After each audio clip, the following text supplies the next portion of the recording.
Police के द्वारा कहा जा रहा है कि शराब तस्करी में बंटी यादव शामिल था, आपसी विवाद था, इसलिए भाई यहाँ रोज शराब तस्करी हो रहा है। रोज एक बंटी नहीं है इस धरती पे, अब बंटी नहीं थे, रोज शराब घर घर पहुंचाया जाता है, किसी को तो कोई पकड़ता नहीं है।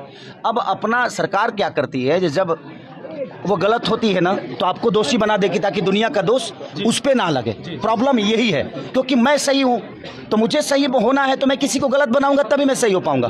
मुझे खुद के अंदर सही पैदा नहीं करना है, किसी को गलत बना के सही होना है, ये प्रॉब्लम है। इसीलिए मैं सब पूरे समाज से कहता हूँ, चाहे वो किसी भी जाति से हो, मैं हर जाति के यहाँ जाता हूँ, बिल्कुल मैं हर जात के यहाँ जाता हूँ, क्योंकि मैं एक इंसान के तौर पे जाता हूँ कि इंसान की कोई जाति नहीं होती, इंसान इंसान ही होता है। खेसारीलाल यादव पे सवाल